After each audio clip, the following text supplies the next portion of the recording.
Hello बच्चों। आज का जो हमारा चैप्टर है चैप्टर 8 क्लास 8 का conservation of plants and animals chapter, जो कि काफ़ी इम्पोर्टेंट चैप्टर है। ओके, आपसे इस चैप्टर में काफ़ी सारे क्वेश्चन पूछे जा सकते हैं। कौन सा बायोस्फीयर कहाँ पे है, कौन सा नेशनल पार्क कहाँ पे, कितने नेशनल पार्क हैं, डिफरेंट बताने के लिए वाइल्ड लाइफ सेंचुरी और नेशनल पार्क में, ये सभी बातें। तो इस चैप्टर को हम ध्यान से पढ़ते हुए चलिए स्टार्ट करते हैं। और बुक में अपना अंडरलाइन करते जाइएगा जहाँ जहाँ मैं बताऊँगा आपको। India is a large developing country known for its diverse forest ecosystems. The protection of forest ecosystems is a critical as forest are home to large number of plants and animals. जो India में जो है काफ़ी diverse forest ecosystem है। काफ़ी बड़ा घना जंगल से अधिक प्रकार के जानवर पाए जाते हैं। और इन जानवरों और इन पेड़ों का घर कहाँ पे है? इन जंगलों में। However, forest land is being sacrificed for massive development projects that have become a necessary parts of urbanization and industrialization. कहता है कि फॉरेस्ट लैंड जो है आज हमारा कट रहा है। आज हमारा फॉरेस्ट लैंड धीरे धीरे डिक्रीज होते जा रहा है। क्यों? क्योंकि अर्बनाइजेशन एंड इंडस्ट्रियलाइजेशन। तो ये लाइन आप अंडरलाइन कर लो। अर्बनाइजेशन और इंडस्ट्रियलाइजेशन के कारण जो है हमारा लैंड वो फॉरेस्ट जो है हमारा डिक्रीज हो रहा है। Okay, there are many such a develop project. Forest are being use as a source of raw material for paper pulp and rayon mills. कहते हैं जो ये जो फॉरेस्ट है हमारे काफ़ी सारे रॉ मटेरियल का एक स्टोरेज है। काफ़ी सारे रॉ मटेरियल यहाँ से लिए जाते हैं। Timbers from forest are use for make furniture, railway sleepers and a number of other daily requirements. A significant percentage of our population uses firewoods procured from forests as a cooking fuels. In addition, fuel forest is also a source of fodder, building materials, medicines, and other minor forest product again for a significant percentage of human pollution. तो population, तो यहाँ पे हम जैसा कि इस paragraph में हमने देखा यहाँ से यहाँ तक कि किस तरह से हम इन जंगलों का यूज़ कर रहे हैं अपने रॉ मटेरियल के लिए। हम कहाँ से रॉ मटेरियल लेते हैं? जंगलों से। और किनका क्या यूज़ करते हैं? तो all this factors have lead to the indiscriminate cutting down of a trees in the forest.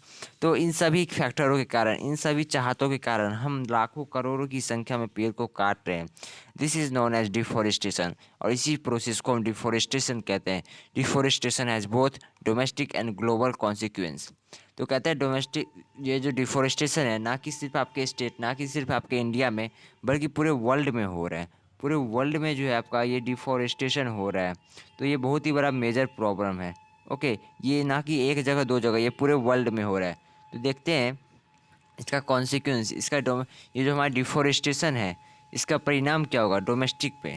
पहले डोमेस्टिक कॉन्सिक्वेंस, सपोज करिए इंडिया का बात कर रहा है, ये इंडिया के लिए कॉन्सिक्वेंस मतलब परिणाम, क्या उसका फल होगा जब हम डिफॉरेस्टेशन करेंगे। तो फर्स्ट हमारा डिस्ट्रीब्यूटेड रिवर फ्लो।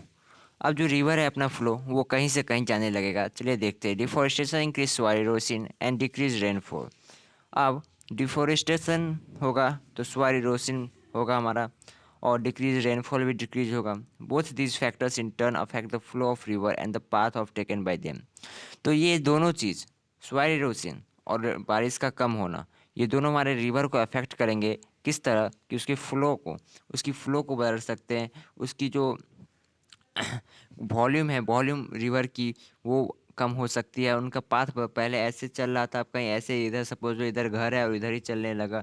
तो इस तरह से वो बहुत ही डैमेज कर सकता है हमारे खुद की सोसाइटी को। सेकेंड है फ्लडिंग। फ्लडिंग मीन्स बाढ़ आना। Deforestation result in increase instance of flooding as there is a lack of trees to that bind the soil and absorb water. The deforestation of soil in river beds decrease the depth of the river. कहता है कि जब आप पेड़ काटिएगा तो क्या होगा? Soil erosion होगा। सॉइल इरोशन होगा और साथ ही साथ में जो हमारा पेड़ क्या करता था, सॉइल को भी बांध के रखता था, वाटर को भी एब्जॉर्ब करके रखता था और उसके फ्लो को भी रोकता था। सपोज कर लो यहाँ पे ऐसे ऐसे ऐसे पेड़ है, यहाँ पे ऐसे ऐसे पेड़ है। अब जो है इधर से वाटर आएगा, वाटर जो आएगा इधर से, तो ये इसको कट करेगा, इसको रोकने में मदद करेगा। और यहाँ के एब्जॉर्ब भी कर लेगा वाटर और सॉइल को भी यहाँ पे बाइंड करके रखेगा। बस यही यहाँ पे सपोज करो कि हमारा ट्री नहीं होता तो क्या होता, तब हमारा होता ये सॉइल को भी लेके आ जाता और फ्लड साथ में लाता, तो स्पीड भी इसका वाटर का हमारा रुक नहीं पाता, तो फ्लडिंग लेके आता है। थर्ड है ड्रॉट, मतलब अकाल सूखा। Fewer trees means more carbon dioxide in the atmosphere. अब कम ट्री है मतलब ज़्यादा कार्बन डाइऑक्साइड होगा हमारे एटमोसफियर में, क्योंकि ट्रीज का काम है कार्बन डाइऑक्साइड को भी एब्जॉर्ब करना। This lead to the global warming. अब ये ग्लोबल वार्मिंग के केस में आ जाएगा। That is increase in temperature on earth. अभी ग्लोबल वार्मिंग मतलब क्या होता है, अर्थ का टेम्परेचर राइज कर जाना। In turn disturb the water cycle, इससे हमारा वाटर साइकिल डिस्टर्ब हो जाएगा। Due to decrease rainfall drought occur. अब वाटर साइकिल डिस्टर्ब हो जाएगा, रेनफॉल हमारा नहीं होगा, तो इसके कारण क्या होगा, इसके कारण सूखा हो जाएगा। हमारा धरती जो हमारे डोमेस्टिक है वहाँ पे अकाली आ जाएगा। फोर्थ है plant and wild life extinction. Plant और वाइल्ड लाइफ का जो है धीरे धीरे गायब होना। Since forest provide habitat to many plants and animals. जो फॉरेस्ट हमारा काफ़ी सारे पेड़ों और काफ़ी सारे जानवरों का एक घर है। Deforestation make these animals homeless. और डिफोरेस्टेशन होने के कारण यह पेड़ और जानवर अपने घर खो देते हैं। This is the main cause of extinctions of a large number of rare plants and animals. आज यही प्रॉब्लम, आज इसी के कारण हमारा काफ़ी सारे जानवर और काफ़ी सारे पेड़ खो दिए हमने, जो जिनका अब कोई यहाँ पे था पता नहीं है इस अर्थ पे। वो बिल्कुल तरह से अब गायब हो गए। क्यों? क्योंकि हमने उसका घर छीन लिया। फाइव है डिस्प्लेसमेंट्स ऑफ फॉरेस्ट डिवेलपर्स। ये समझते हैं क्या होता है। Many persons for whom forest is their only home are displaced due to deforestation. तो डिफोरेस्टेशन ऑफ फॉरेस्ट डेवलपर मतलब क्या होता है, काफ़ी सारे पर्सन्स का घर जो है डिफोरेस्टेशन, काफ़ी सारे आदि मानव जैसा कि आप जानते होंगे वो हमारे जंगल में रहते हैं, बट पेड़ काटने के कारण वो अपना घर खो देते हैं इन जानवर और पेड़ों की तरह। सिक्स है स्कार्सिटी ऑफ फॉरेस्ट प्रोडक्ट्स। अब स्कार्सिटी ऑफ फॉरेस्ट प्रोडक्ट किस तरह से होगा, देखिए fewer trees in the forest also result in decrease in the production of a number of useful product. Suppose कर लो पहले 10 लाख था हमारा जो ऐसा ट्री जिससे रबर निकलता था, अब वो आया हमारा 5 लाख, तो 5 लाख तो हमारा कट गया। तो यहाँ पे तो स्कार्सिटी हो गया ना उस प्रोडक्ट का जहाँ पहले डिमांड था एक उस 10 लाख ट्री से हमारा सपोज कर लो जो 1 करोड़ हमारा बनता था इरेजर, बट अब वहाँ से कब बनेगा, 50 लाख ही हमारा बनेगा। बट रिक्वायरमेंट तो हमारी 1 करोड़ इरेजर की थी ना, बट 50 लाख ही हमारे मार्केट में आ रहा है, तो इसे कि स्कार्सिटी ऑफ फॉरेस्ट प्रोडक्ट। और काफ़ी सारे मात्रा में आप एग्जाम्पल ले सकते हो। तो ये एक चार्ट बनाया गया कॉन्सिक्वेंस ऑफ डिफॉरेस्टेशन फॉर। चलिए समझते हैं क्या क्या है।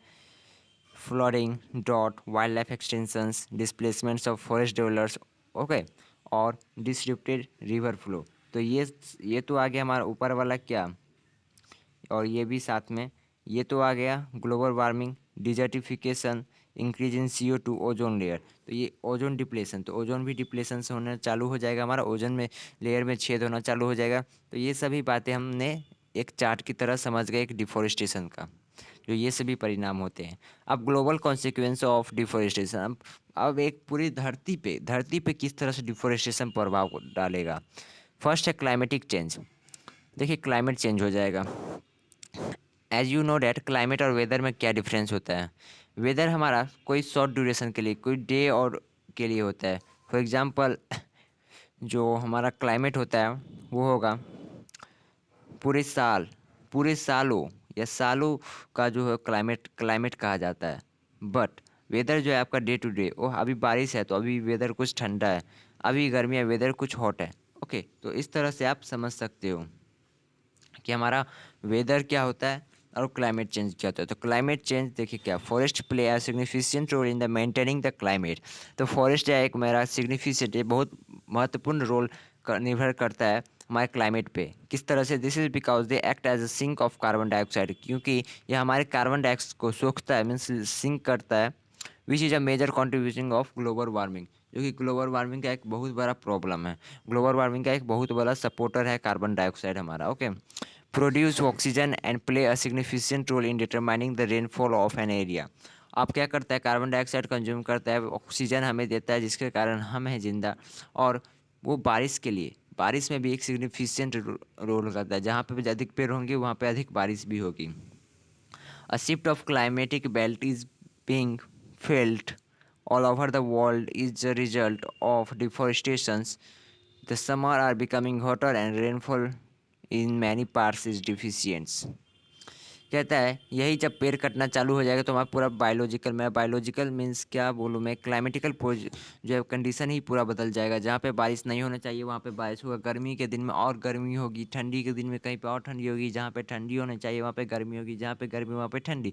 तो इस तरह से पूरा हमारा धरती का जो रूल एंड रेगुलेशन पूरा हेरफेर हो जाएगा। ये सेकेंड है डिजर्टिफिकेशन, मतलब डिजर्ट में जाना। Deforestation expose the soil and lead to the soil erosion. Due to this soil become less fertile and at times the lower rocky layer are exposed. This can lead to the formation of desert. कहता है कि जब भी हमारा deforestation होगा तो soil erosion होगा। Soil erosion के कारण फर्टाइल सॉइल उड़ के कहीं चले जाएंगे, by air by wind. Okay, तो बाय विंड होगा, बाय विंड उड़ के हमारे कहीं पे चले जाएंगे वन प्लेस टू अनदर। तो इसमें ना अर्थ का एक डिजर्टिफिकेशन में कन्वर्ट होना, डिजर्ट में कन्वर्ट होना पड़ेगा। फर्टाइल सॉइल अब हमारा डिजर्ट में कन्वर्ट होना चालू हो जाएगा, इसी को कहते हैं डिजर्टिफिकेशन। अब डिजर्टिफिकेशन होगा तो हम अपना क्रॉप नहीं कर पाएंगे। अब इसके कारण फिर प्रॉब्लम आप जानते ही होंगे, अगर आपके पास खाना नहीं रहेगा तो क्या होगा। थर्ड है ओजोन डिप्लेशंस। तो certain green house gases such as nitrous oxide accumulated the earth atmosphere due to deforestation. कहता है कुछ ग्रीन हाउसेस गैसेस जो कि आपको मैंने बताया था एयर पॉल्यूशन में, such as nitrous oxide accumulate in earth atmosphere due to deforestation. तो कुछ ग्रीन हाउस गैसेस हैं जो कि रेडिएशन को ट्रैप करके रखते हैं, अर्थ के रेडिएशन को, जो कि अर्थ को गर्म कर देते हैं। ओके, तो डिफोरेस्टेशन के कारण ये गैसेस हमारे फॉर्म हो जाएंगे और अर्थ को और गर्माहट पैदा कर देगी। अब this gases can remove the ozone that form a protective shield. अब जो नाइट्रस ऑक्साइड है ये हमारे ओजोन लेयर को जो है डैमेज करेगी, इसको डैमेज करना चालू कर देगी, इसमें होल बनाना चालू कर देगी। तो in the form of ozone layer present in the stratosphere. Stratosphere में हमारा ओजोन लेयर बना हुआ रहता है। तो अब वहाँ पे ये नाइट्रस ऑक्साइड जाएगी और इसमें होल करना चालू कर देगी। अब वो होल करना चालू कर देगी तो क्या, सन से जो अल्ट्रावायलेट रेज आ रहे हैं हमारे, वो हमारे स्किन को डैमेज करेंगे, हमें स्किन कैंसर होने के चांसेस हैं, आई प्रॉब्लम और काफ़ी सारे।